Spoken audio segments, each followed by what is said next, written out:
Bueno, buen día a todos. Vamos a seguir con la clase que quedamos el otro día.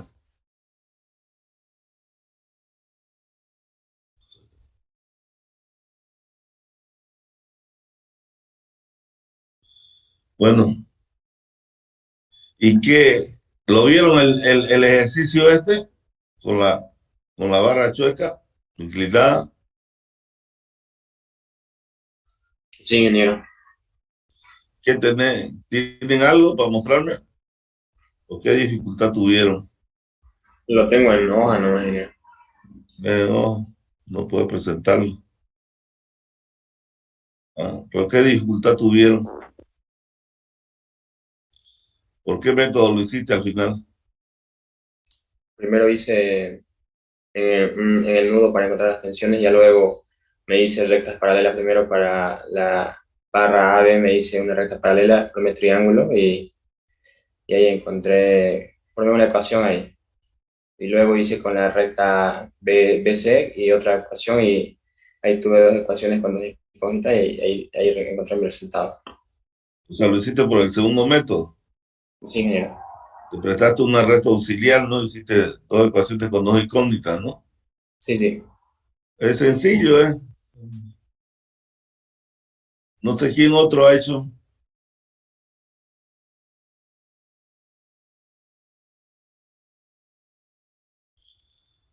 Vayan haciendo, les recomiendo, porque uno va dejándolo el tema y después van a ver que comienza a complicarse la cosa.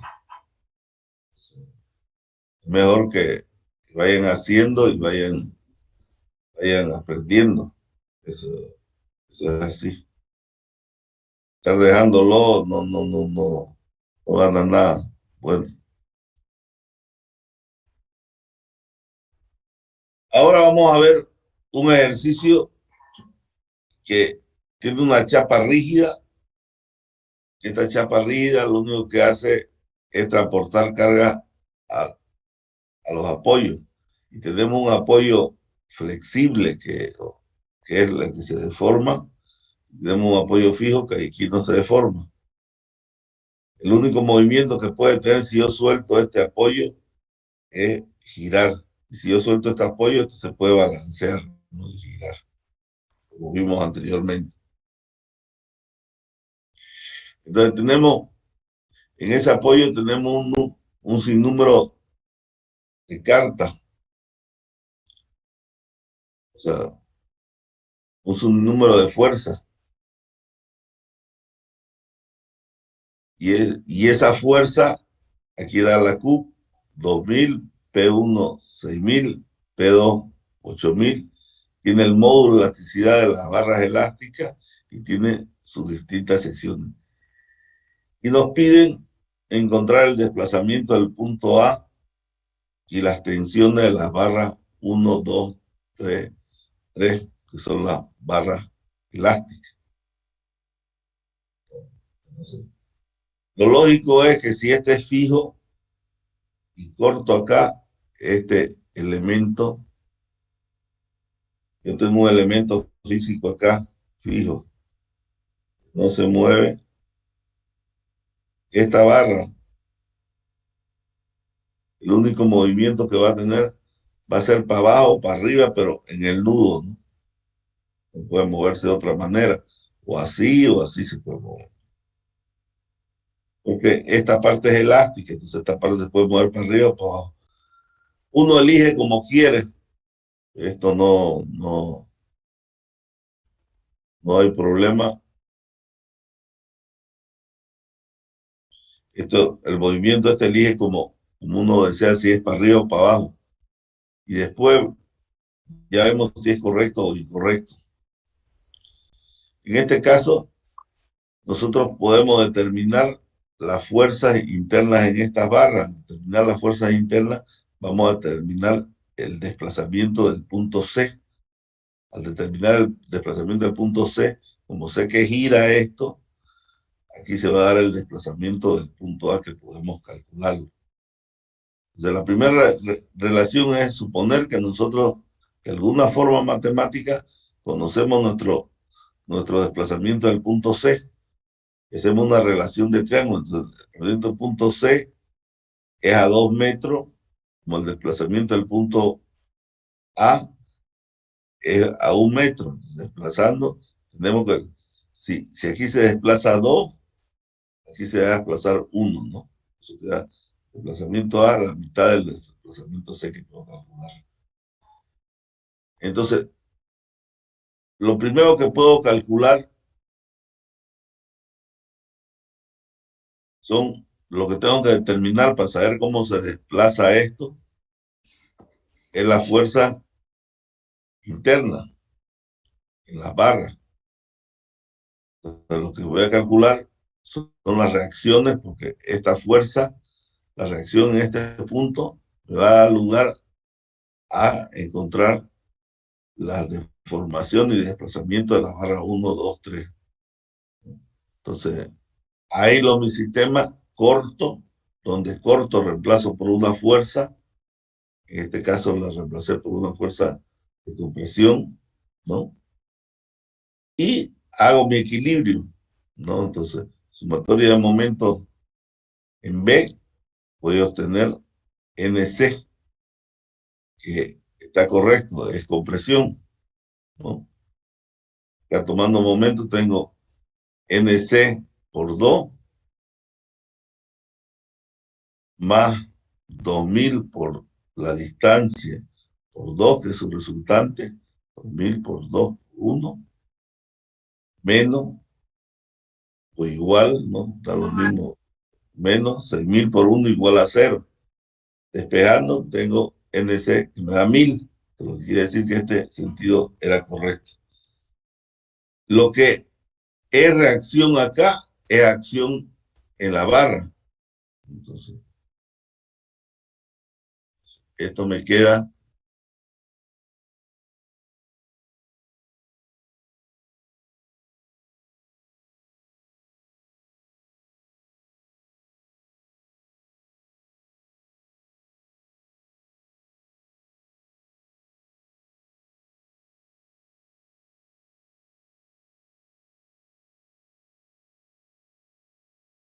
esto me queda en mi sistema así.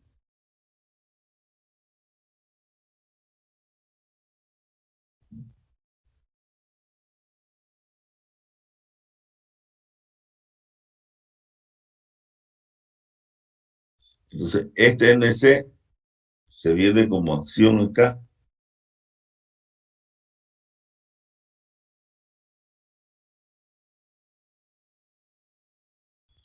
Aquí tenía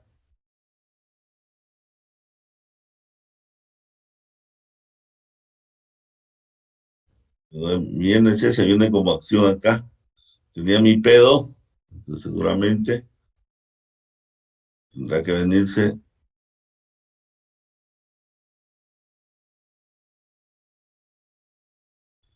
P2 acá.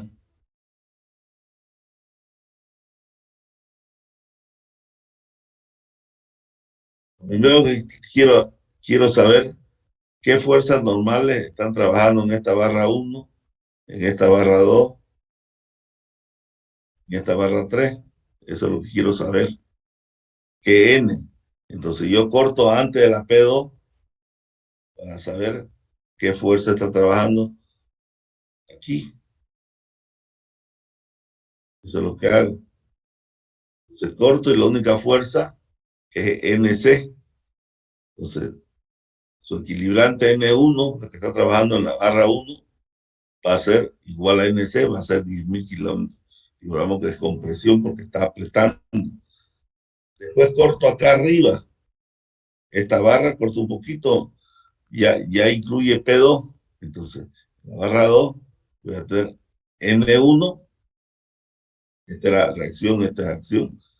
Y tengo P2, entonces la fuerza que está actuando en N2 va a ser P2 menos N1, va a ser 7000, y extracción, porque la fuerza más grande es P2 que está jalando, entonces va a ser tracción.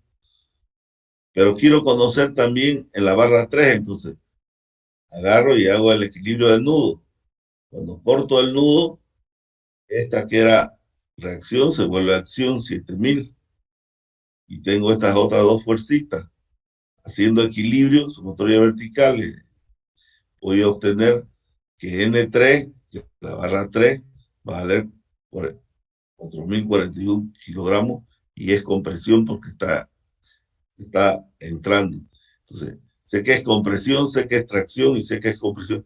Entonces, esta barra se acorta, esta barra se alarga y esta se va a acortar. Entonces, ya puedo calcular, teniendo la fuerza interna que trabaja en cada barra, ya puedo calcular sus deformaciones. Entonces, las deformaciones siguiendo la ley de Hooke que tenemos nosotros, la conocemos, la ley complementaria de Hooke, calculamos sus deformaciones. Su deformación no va a ser más que ocupar esta fórmula. Entonces va a ser N1 que ya conozco, L1 que conozco, E y A1. Conozco todo. Yo sé que N1 dijimos que era compresión. L1 dijimos que era 120. E es 2 por 10 a la 6. A1 es 4 centímetros. Tenemos todo. De reemplazar nomás. Y me da 0.015 que acorta. De igual manera hago para la barra 2, N12 que es 7000, pero en este caso esta alarga. Y la barra 3 hago lo mismo. Delta L3, N3 por L, su longitud, y queda que acorta. Entonces, he calculado las deformaciones para cada barra, pero a mí me interesa calcular el desplazamiento del conjunto o del punto C, en otras palabras. Entonces, si yo hago un pequeño análisis, primero me ubico donde la deformación ha sido cero, y la deformación cero siempre va a estar en los apoyos, aquí no se deforma. Entonces, ahí voy a empezar a desplazar y a deformar el sistema. Entonces, yo he dicho que delta 3 se acorta, entonces esta barra se va a cortar, pero esta barra no puede estar independiente de esta. Entonces, el movimiento único que puedo hacer es 90 grados y 90 grados, y me queda, y me hace un desplazamiento delta BE, ¿no? Después de esta barra 2, ¿qué sucedió? La coloco la barra 2, en el nuevo punto la coloco la barra 2, y esta barra dice que se ha alargado, entonces se alarga. La barra 3, la barra 1, la pongo y pregunto qué sucedió. Se ha cortado, entonces se ha vuelto un poco para arriba. Entonces, si este es de delta BC, va a ser igual a lo que baja la BE más lo que baja la delta 2 más lo que sube la delta 1. Por eso es delta BC, lo que baja esta más lo que baja esta deformación menos lo que sube P1, ¿no? La fórmula. Entonces, pero delta BE está en función de delta 3. Entonces, si hago un triangulito, voy a tener que el coseno de 30, delta 3B va a ser delta 3 sobre el coseno del ángulo. Entonces, delta B se queda delta 3 sobre el coseno más delta 1 más delta L1. En este caso, este delta L1 tiene menos delta L1, menos 0.15, ¿no? El sumatorio pero tiene su negativo porque aquí viene negativo porque se cortó. Reemplazando datos, vamos a obtener el resultado esperado, ¿no? Y eso es reemplazar datos, ¿no? Bueno, las tensiones es más fácil, ¿no? La tensión N1 sobre A1, ¿no? N1 que calculé, 1000 sobre su área, va a ser la tensión 1. Tensión 2 va a ser N2 sobre su área 2. Y la tensión 3 va a ser N3 sobre su área 3. Y con eso he obtenido toda la respuesta que deseaba obtener, que me preguntaban. Bueno, Poisson observó lo siguiente, y ya venía, ya venía observándolo, pero no lo puso en ecuación. Entonces vino Poisson y dijo, si yo cualquier elemento lo tironeo, este elemento se va a deformar en la parte longitudinal, pero se va a cortar en la parte transversal, ¿no? Eso es lógico, ¿no? Aquí vamos a ver un video. ¿Verdad?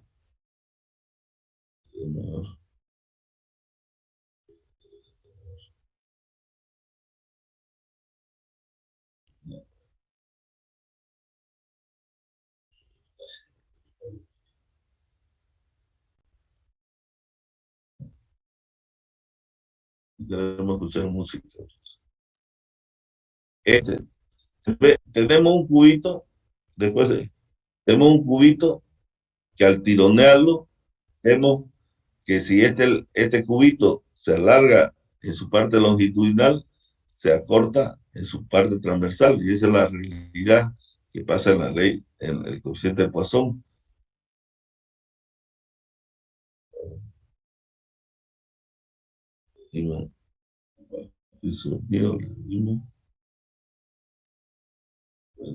Va a sonar.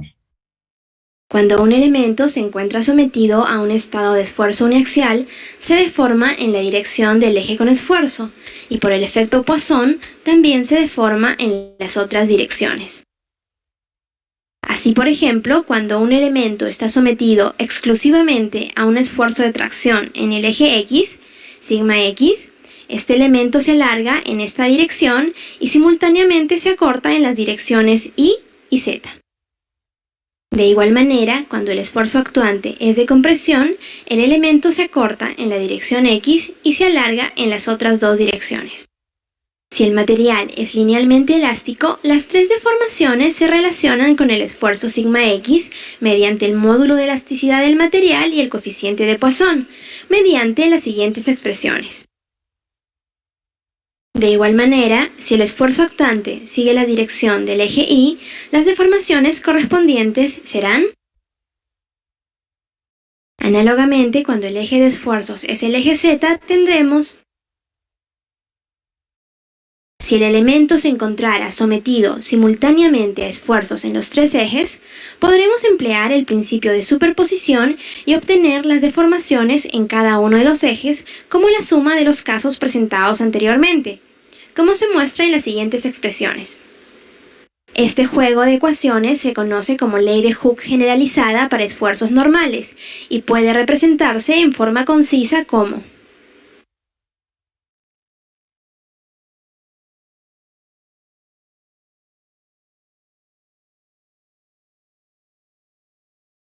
Bueno, y hay otra clase de videos del mismo tema, ¿no? Eso es lo que le está viendo ahorita.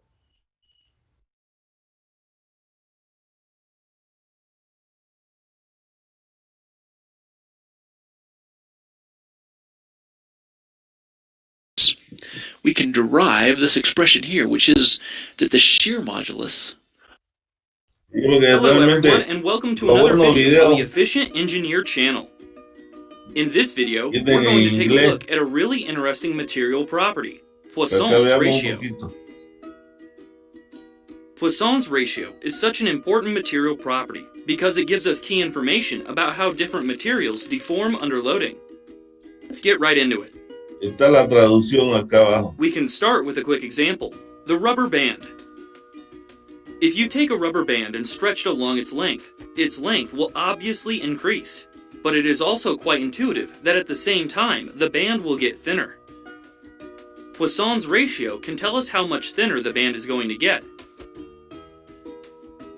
What about for a generic lump of material? Take this little orange cuboid. If we apply a compressive force to it, it will expand in the directions which are perpendicular to the direction in which we are applying the load. The direction along which the load is applied, the longitudinal direction, and we call the perpendicular directions the lateral directions.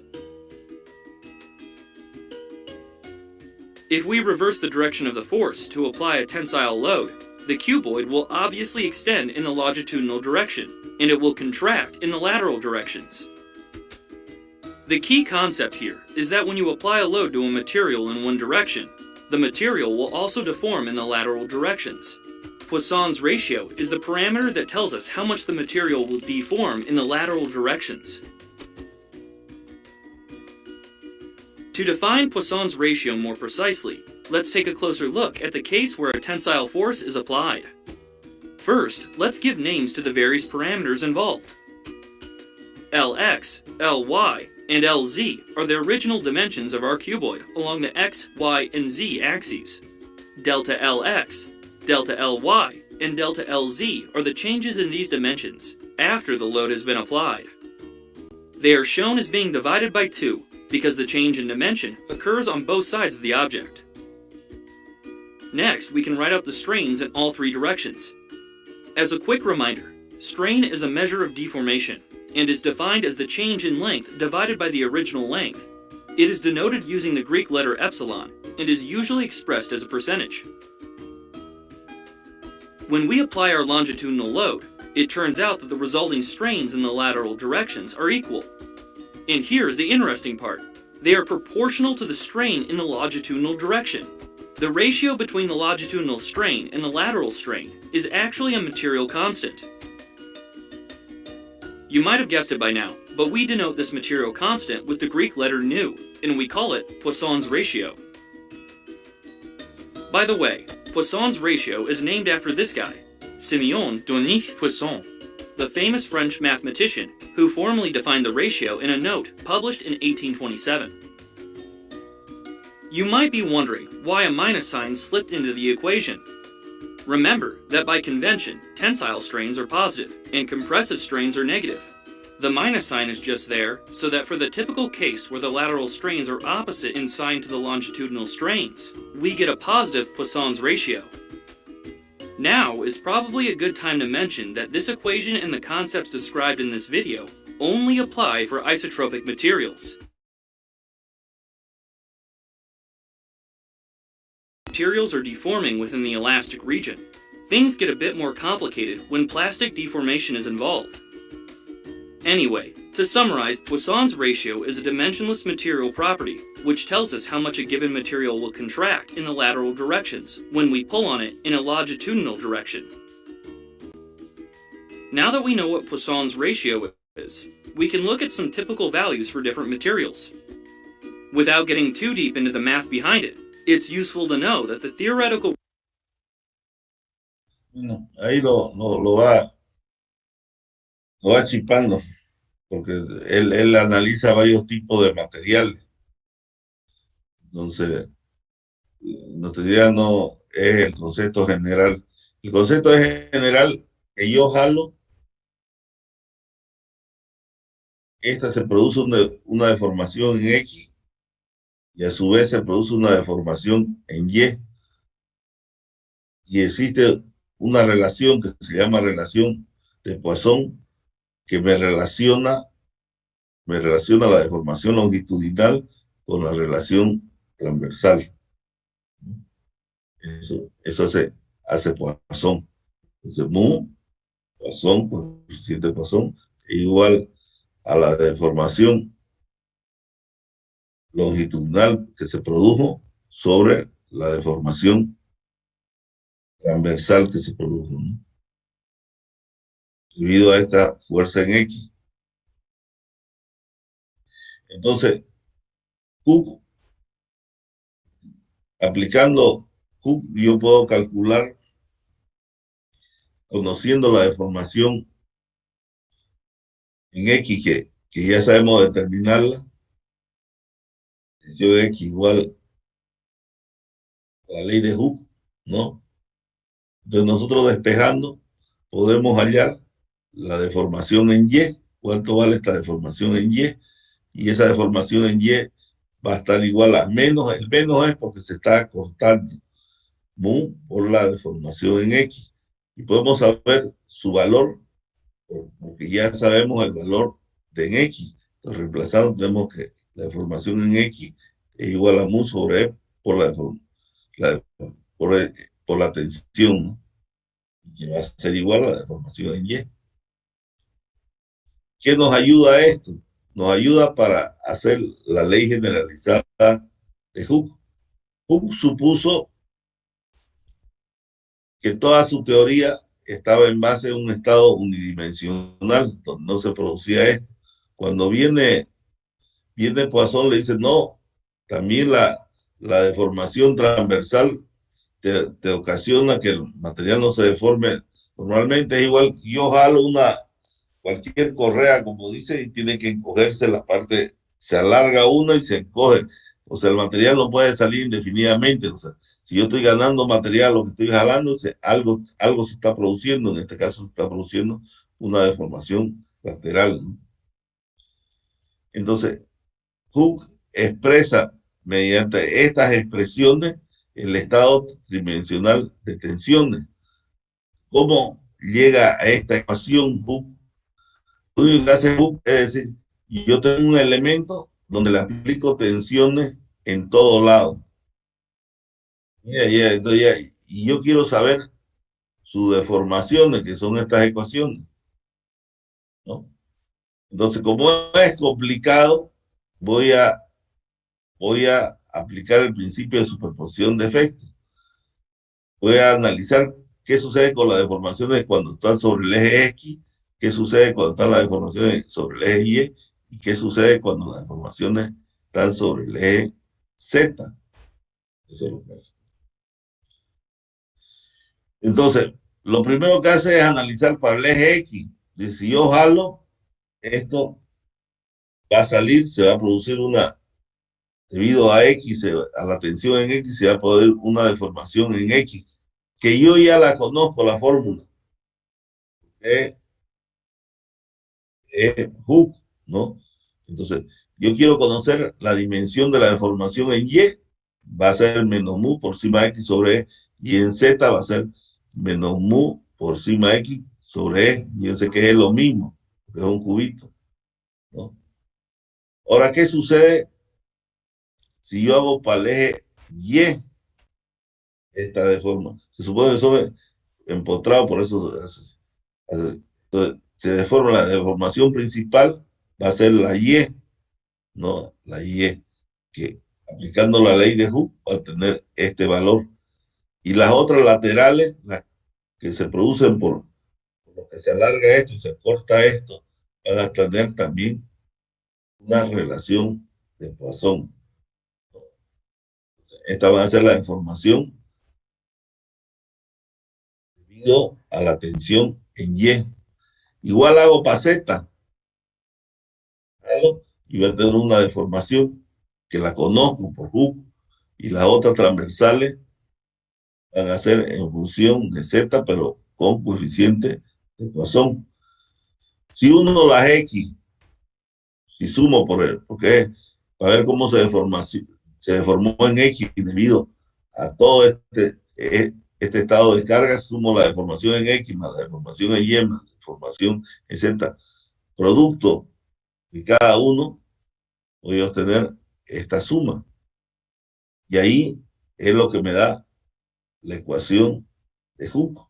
Igual en Y sumo y me va a dar la ecuación de Hooke. Vuelvo a sumar y me da la ecuación. Con eso concluyo que esta es la expresión de la ley generalizada de Hooke. Este es para un estado tridimensional de tensiones, no para el estado unidimensional que no estamos acostumbrados a ver. Entonces, esto es cuando las tensiones se producen en todos los sentidos, ¿no? Entonces, lo que tienen que tener en cuenta que si yo jalo, o sea, si yo, cualquier elemento que tenga, cualquier elemento,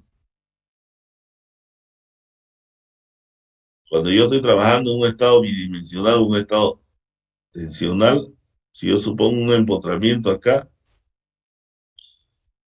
y yo tironeo este elemento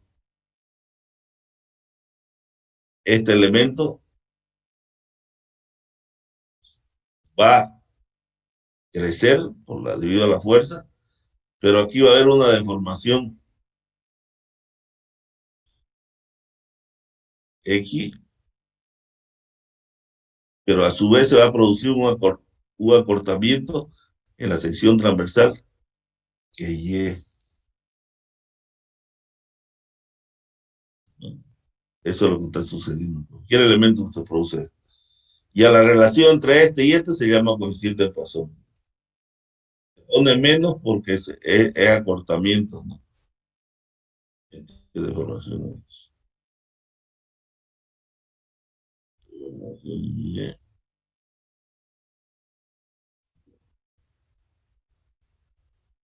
Eso es Poisson.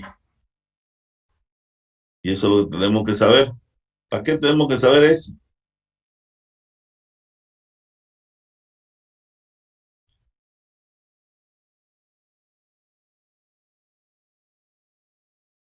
Tenemos que saber eso. Aquí tenemos un ejemplo. Tenemos un molde de acero indeformable que no tiene tapa en el lado Z, pero aquí sí tiene una pared indeformable donde introducimos un cubo de goma totalmente deformable. Entonces este cubo de goma le aprieto una carga QI uniformemente repartida. A lo que lo aprieto, este cubo de goma seguro se va a deformar en Z y las paredes me van a impedir que se deforme en X. Se va a deformar en Y porque el Z se está deformando. Entonces me dan como dato el módulo de la goma, la carga que le estoy aplicando y me dan el coeficiente de Poisson de la goma, ¿no? Y me piden que yo con esos datos calcule las tensiones y deformaciones que se han producido en el cubo de goma, ¿no? El problema que yo tengo es que tengo como incógnita 6 incógnitas, porque tengo sigma X, sigma Y, sigma Z de incógnita, épsilon X, épsilon Y y épsilon Z, que son las deformaciones, y tengo las tensiones, tensión en X, tensión en Y y tensión en Z. Entonces tengo 6 ecuaciones con 6 incógnitas. Tengo 6 ecuaciones, o sea, en otras palabras, tengo 3 ecuaciones con 6 incógnitas, porque necesito saber la deformación para X, para Y, para Z y la tensión. Entonces, si es un cubo de goma deformable que se introduce libremente sin holgura en un molde de acero indeformable,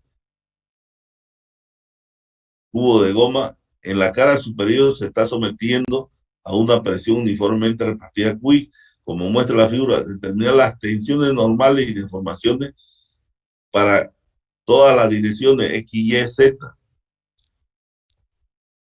Bueno, lo primero que tengo que saber son las ecuaciones de contorno o qué está sucediendo inicialmente.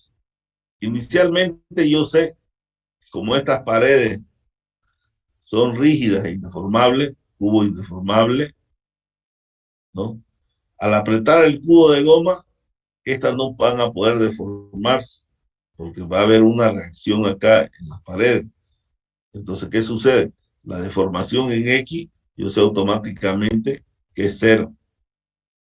Y por consiguiente, si la deformación es 0, porque estoy impidiendo que se deforme, está apareciendo tensión en X. Por eso la tensión es distinta de 0. Bueno, cuando aprieto este elemento para que esté en equilibrio acá, ¿cuánto tiene que valer QI? ¿Cuánto tiene que valer la tensión en Y? Yo estoy apretando QI para que esté en equilibrio, la tensión en Y tiene que valer QI o menos QI porque está haciendo compresión. Por eso pongo acá menos QI. Cuando yo aprieto este cubo de goma y se deforma libremente en Z, porque se va a deformar libremente en Z, en la dirección Z se va a deformar libremente, va a existir entonces la deformación en Z. Pero como no hay quien lo ataje, como en este caso aquí la atajan las paredes, no deja que cuando estoy apretando, no deja que este cuerpo se deforme, entonces quiere decir que no va a haber tensión, porque lo estoy dejando que se deforme libremente. ¿Qué quiere decir esto? Es más fácil. Cuando ustedes vieron el apoyo móvil, cualquier apoyo móvil, si yo le ponía una fuerza acá, este iba a reaccionar acá, ¿no? Porque yo le estaba impidiendo este tipo de apoyo, el movimiento vertical. Pero ¿qué sucede si yo le pongo una fuerza acá? Este apoyo hace que se me mueva nada más y no aparece una fuerza, la fuerza es cero. Es lo mismo. Si yo aprieto acá, esto sale. Esto sale, ¿no? ¿Estamos de acuerdo? Entonces va a tener una deformación. ¿Pero qué no va a tener? No tiene una reacción acá en el horizontal. No tiene una reacción. Porque no se produce, porque se puede mover. Por eso no aparece reacción, porque lo dejo moverse, no aparece reacción horizontal. Lo mismo, por eso acá, sigma y menos Q, aquí, sigma z es igual a cero, debido a que la goma puede en esa dirección deformarse libremente, sin que nadie interrumpa el proceso. Por eso es que no se produce tensión en esa dirección. Entonces, de entrada tenemos, haciendo este pequeño análisis, tenemos que la deformación en X va a ser cero, porque están los muros, no lo dejo. La tensión Y va a ser menos Q sub I, porque tiene que estar en equilibrio. Y la tensión en Z, porque no hay quien lo ataje, tiene que ser cero. Entonces me quedan tres incógnitas. Y estas incógnitas las voy a obtener aplicando las ecuaciones, ¿no? Entonces, como tengo tres ecuaciones, tengo tres ecuaciones y tres incógnitas, comienzo a reemplazar acá y me van a ir dando una por una la respuesta que quería. Entonces voy a tener, para la ecuación 1, yo sé que sigma x es igual a 0. Sé que la tensión QI es menos Q sub I. Sé que la tensión es 0. Entonces voy a obtener sigma x, la tensión en x. Igual, para la expresión 2, voy a obtener sigma y, ¿no? Reemplazando 0, ¿no? Menos Q sub I. Igual, para la expresión 3, voy a obtener la deformación en Z. Y así obtengo las 6, lo que me preguntaron, las tres tensiones y las tres deformaciones.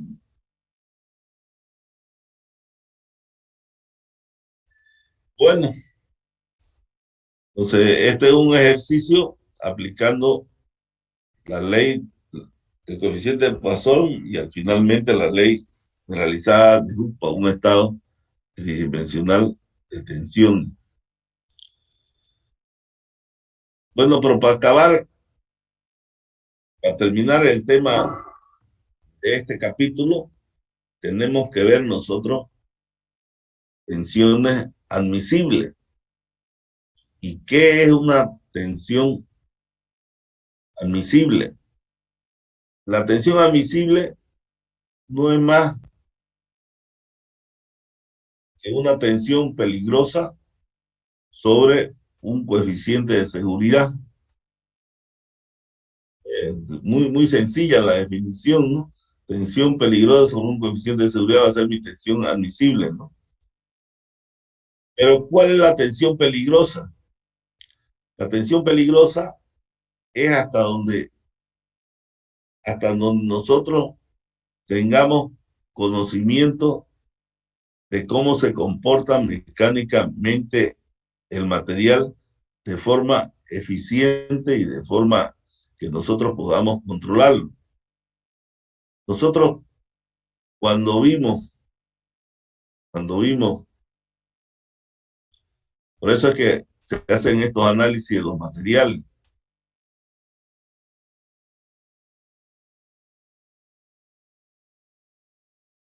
Cuando vimos esta curva, vimos en primer lugar que a partir de la fluencia, esta parte del material, si bien es cierto, no se rompe, esta parte del material, si bien es cierto que no se rompe, pero no sé cómo se comporta. O sea, no puedo controlar ni las tensiones ni las deformaciones. Ya no son lineales, ya no recupera su deformación a partir del punto P, ¿no? Más de la fluencia. Entonces, nosotros en sí, en el único estado que podemos controlar el material es del punto 0 al punto A. Sería lógico que nuestra tensión peligrosa fuera el límite proporcional de fluencia, la tensión límite proporcional de fluencia, porque en este tramo se cumple la ley de Hooke y además la deformación de cada vez que las cargas recuperan. Pero los libros dijeron el punto B y el punto C prácticamente en los materiales dúctiles son casi en el mismo punto, quedan ubicados bien apegados, bien cerca, ¿no? Entonces, el punto B, si bien es cierto que no cumple la ley de Hooke, pero el material lo puedo controlar porque se mantiene todavía elástico, ¿no? Y el punto C queda ahí. Y el punto en el laboratorio, el valor más fácil de pillar, que no le pela a uno, es la fluencia. Porque es cuando hace un cambio brusco de comportamiento al material de venir linealmente, se cambia, pues uno lo siente ahí. Y estos tres puntos son casi igual. Y yo siempre voy a ocupar un coeficiente de seguridad que me va a asegurar que el material siempre está trabajando elásticamente. Entonces, es por eso que se elige la tensión de fluencia como la tensión peligrosa.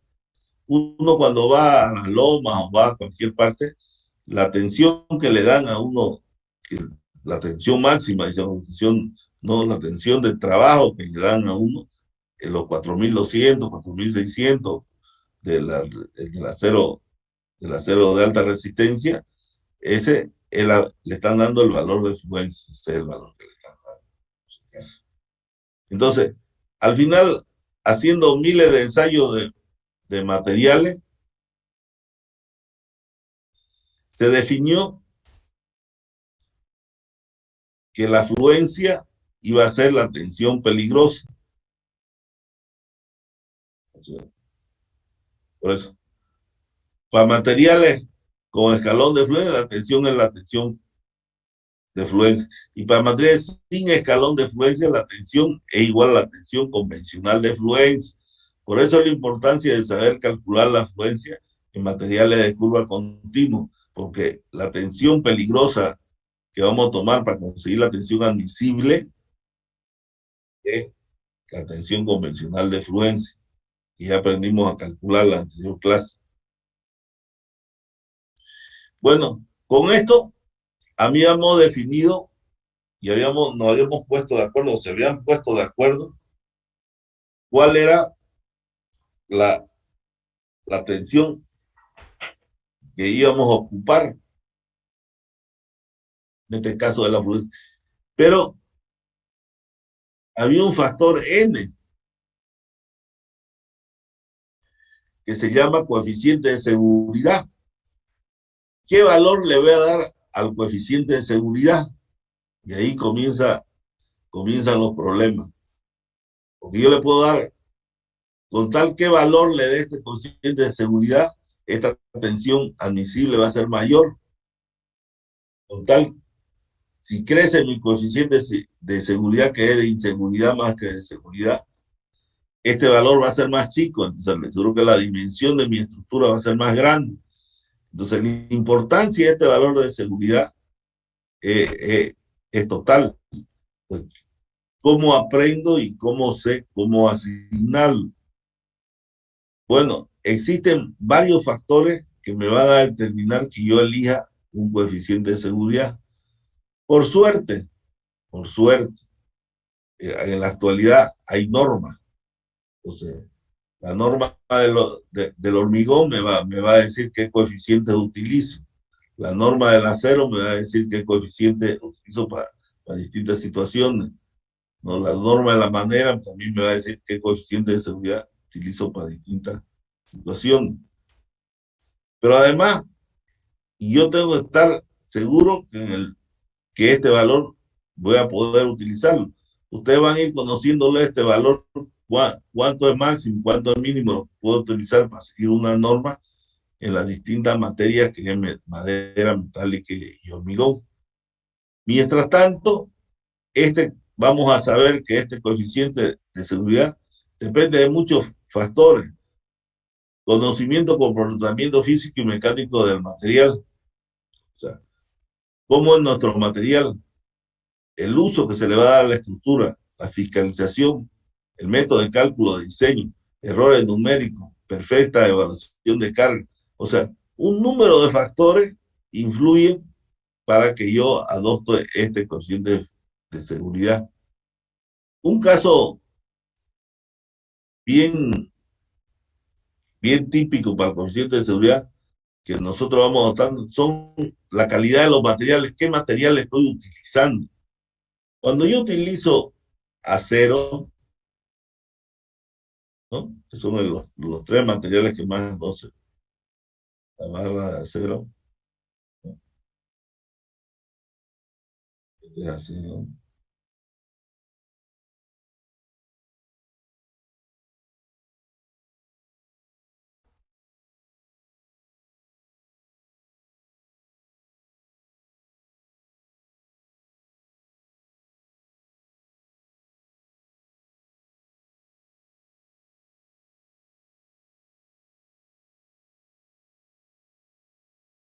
Su N de acero, el N del acero, el coeficiente de seguridad del acero, generalmente varía entre 1.10 a 1.20. Generalmente utilizamos 1.10. En otras palabras, si yo tenía una tensión, la divido, le pongo un coeficiente de 1.10, entonces mi tensión de admisible o de trabajo va a ser en 10% menor que la que me da el laboratorio. Este material es un material que viene de fábrica, por eso el 10% nada más le subo, o sea, no, o sea, de seguridad tengo. Un material que viene de fábrica y que viene bajo un montón de controles que es difícil que falle su tensión, el valor de tensión que le dan en cualquier vendefierro, es difícil que falle. Además, ya viene con una dimensión estándar y yo voy comprando en función del diámetro y voy colocando ya totalmente hecho el material. Entonces, por eso el coeficiente de seguridad es bajo. Pero si tengo un material hormigón, ¿no? Un material hormigón. El material de hormigón no es más porque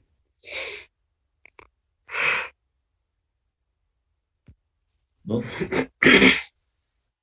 El material hormigón no es más que agregado grueso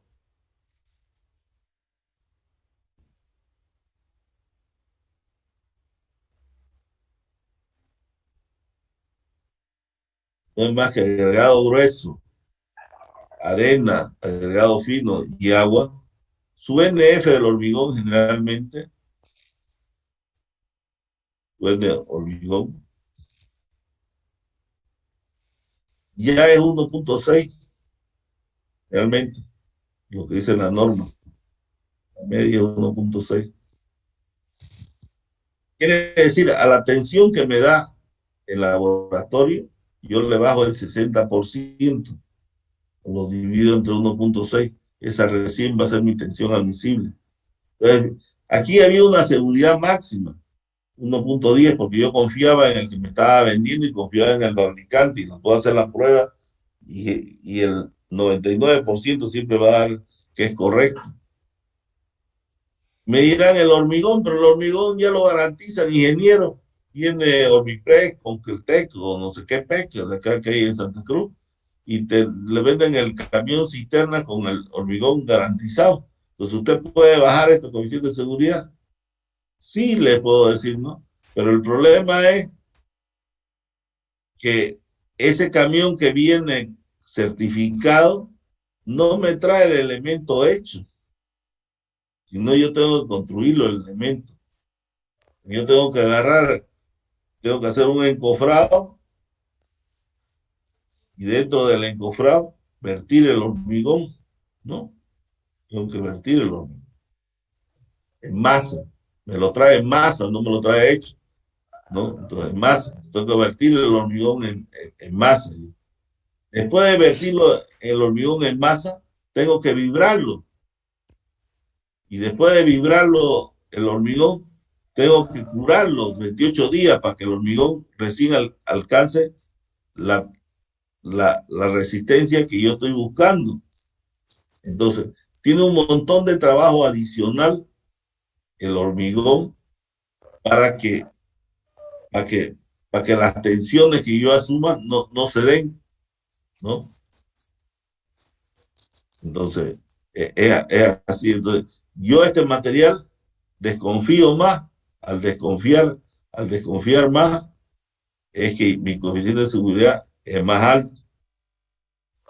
Por eso es 1.6.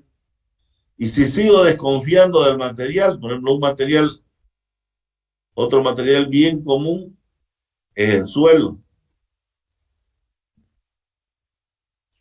El suelo ya está constituido por cualquier cosa, ¿no? Es lo que me toque más o menos en el terreno, ¿no?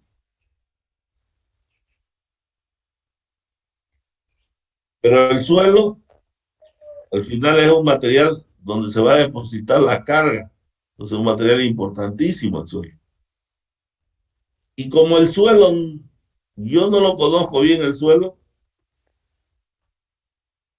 tiene más dudas el suelo y es donde se deposita la carga, el coeficiente de seguridad del suelo está alrededor del 3. El valor del laboratorio que me da el suelo, yo lo divido entre 3 y esa es mi tensión admisible que voy a trabajar en el suelo. Me dirá, pero una barbaridad, le va a dar una fundación de grandísima, sí. Pero yo no tengo el conocimiento perfecto del suelo. Este 3 se lo puede bajar un poquito, pero no se lo baja mucho tampoco, ¿no? Y yo bajándolo a 2, me ahorro un montón de plata. Te vas a ahorrar un sinfín porque las fundaciones van a ser más pequeñas.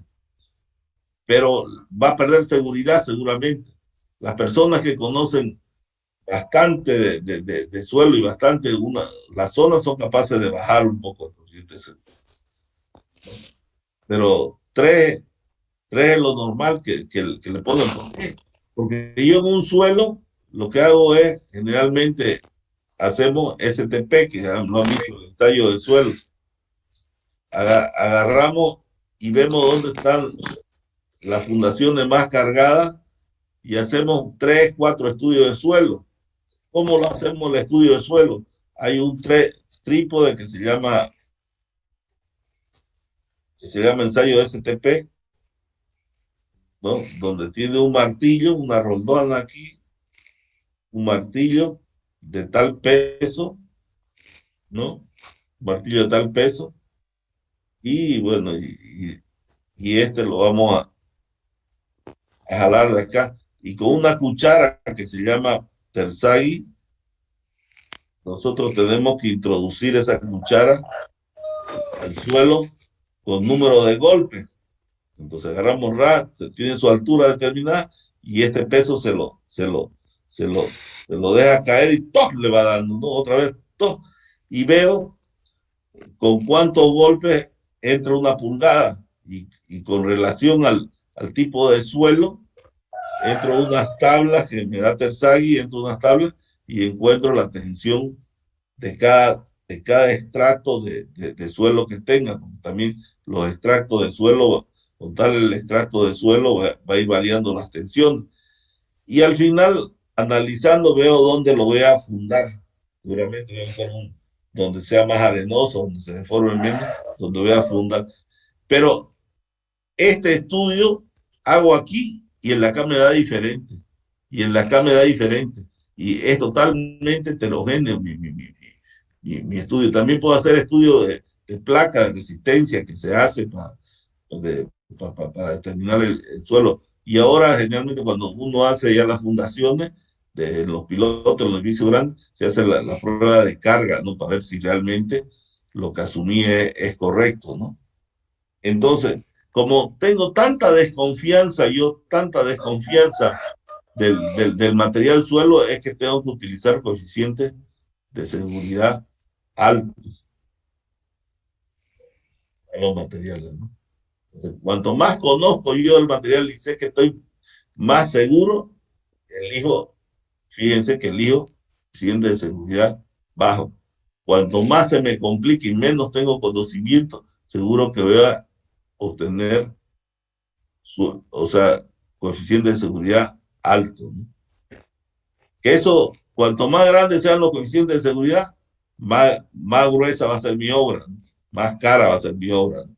Entonces, la habilidad de uno es tratar de obtener los coeficientes de seguridad correctos para no hacerla ni más cara ni más barata, sino de hacerla de forma correcta. Porque cuando al principio pongo coeficiente de seguridad seguramente alto, al principio, cuando yo salgo recién ingeniero, y después ya me voy normalizando. Otra cosa importante que define un coeficiente de seguridad, o sea, es el uso que se le va a dar a la estructura o a la que has diseñado. Es distinto una estructura pública que una estructura privada. O sea, ¿hasta qué te digo? Hasta en la construcción, en la construcción, es distinto construir un edificio público que un edificio privado. Miran, ¿por qué? ¿Cuál es la gran diferencia? Un edificio público está sometido a cargas imprevisibles, ¿no? Por ejemplo, ustedes han tenido hace un año más o menos la caída de las barandas de UPEA, de la Universidad del Alto. Esas barandas en una vivienda podrían haber sido buenas, pero en una universidad esas barandas son un peligro. O sea, nunca debieron ponerlas. O sea, el que diseñó eso no puede poner, o el que construyó eso no puede poner ese tipo de baranda. Porque en la universidad no sabe uno qué pasa, y como sucedió en ese entonces, agarraron, se pelearon dos grupos, agarraban puñetes, le pusieron más fuerza que la que debían a la baranda, y la baranda se cayó y se cayeron la gente. O sea, generalmente ese tipo de baranda no se hace en una universidad. Una universidad se tiene que hacer estructura gorda, bien dimensionada, viendo que las personas que van a subir ahí o van a estar, la carga que se va a incrementar es muy variable. Mientras uno da clase, son pocos alumnos los que van a ir a dar a las clases, van en la mañanita. Cuando yo vea a las 7 serán 30 los que se despiertan temprano y van a clase. Pero cuando doy examen, entran 150 alumnos. Entran los que tenían que dar clases, los contratados y no sé quiénes más, ¿no? O sea, entra todo el mundo a dar clases, ¿no? A tomar el examen, ¿no? Entonces, o sea, las cargas son muy distintas. Además, yo creo un cuarto, porque cuando dimensiono un aula, yo tengo que definir qué carga, para cuántos alumnos van a ser, y los pongo cómodos, ¿no? Los pongo que son para 60 al aula de alumnos. Pero en la Universidad de Gabriel René Moreno, por ejemplo, que ustedes lo conocen más que todo, esas aulas de 60 alumnos le meten 80 y le meten 100. Y el calculista no calculó con 100 calculó con 60. Entonces, esa aula debería caerse. Entonces yo no puedo poner un coeficiente de seguridad de 1 a 1. Seguramente que pondré, como es pública, pongo 2, 3, no sé, coeficiente de seguridad más alto, porque la universidad no sabe uno que, o la, universidad, la construcción pública es bien complicado analizar carga, porque uno tiene que imaginarse qué carga va a poner, y si uno se imagina desastre, le pone tal cantidad de carga que te da una obra tan gorda que al final no la vas a construir. Entonces, el uso que se le da a la estructura es importante. Cambia en una casa privada, ¿quién va a la casa? Van 3, 4 personas y nadie más, o sea, nunca hay esos bolleos, nunca.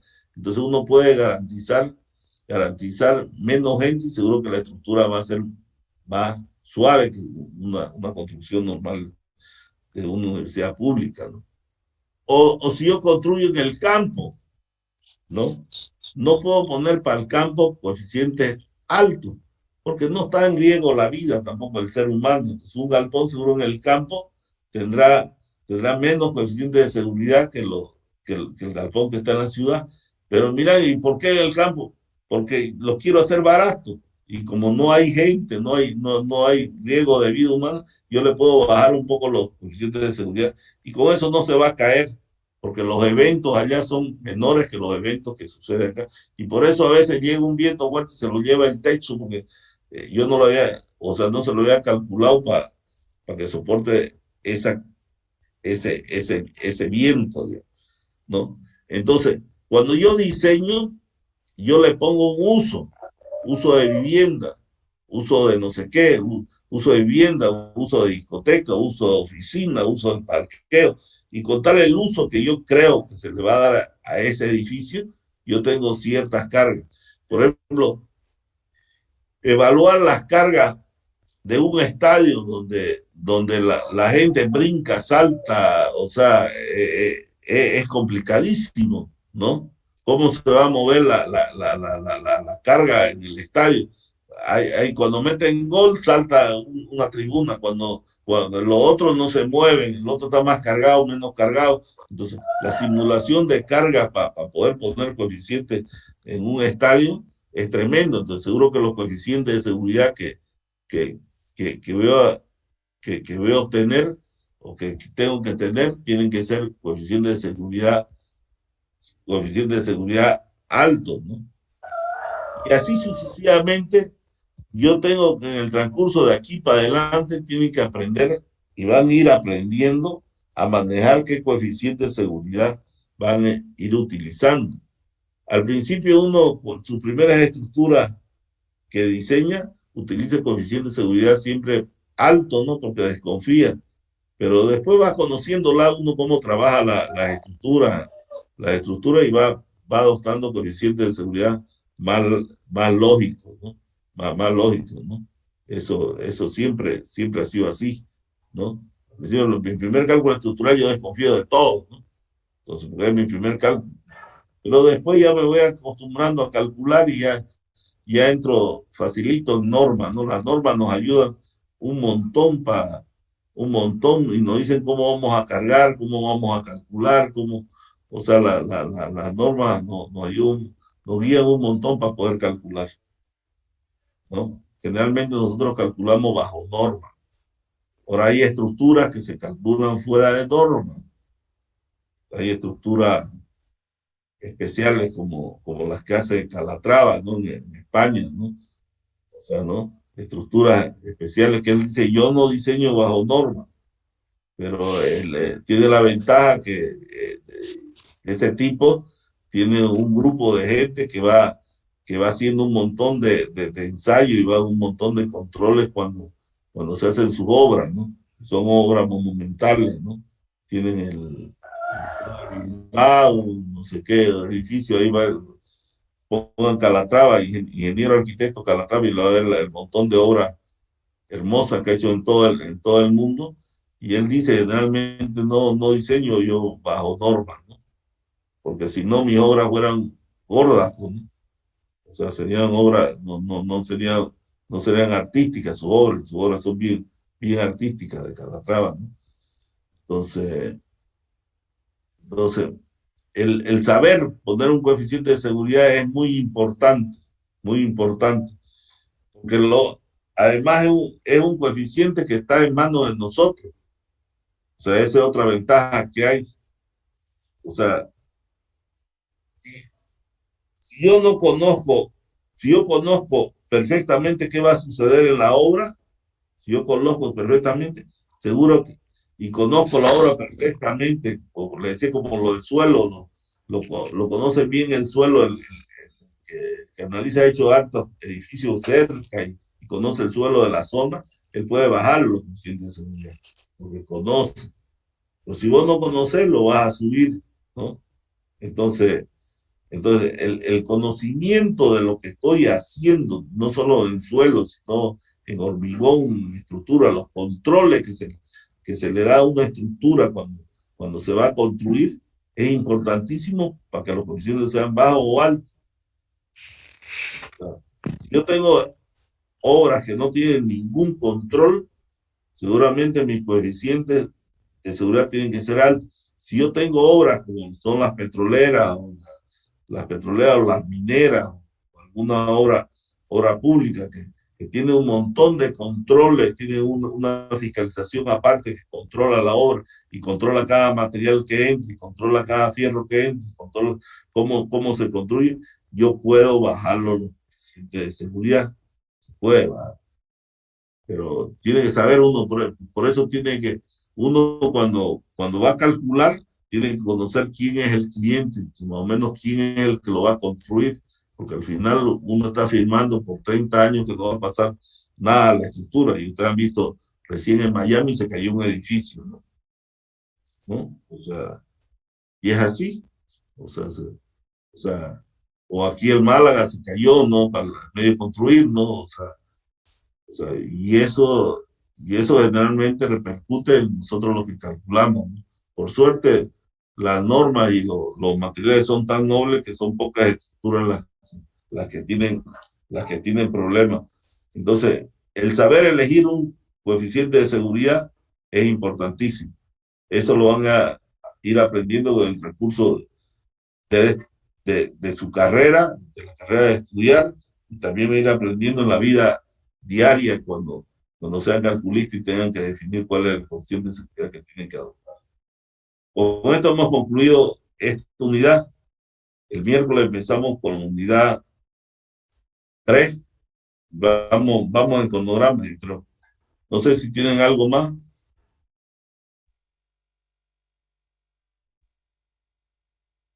Bueno, parece que son todos silencio, nadie habla, ni nadie consulta. Ya, no importa. Entonces, nos vemos conmigo, nos vemos el día miércoles. Gracias a todos. Hasta luego. Hasta luego, Luego, Inge. ingeniero. Hasta luego.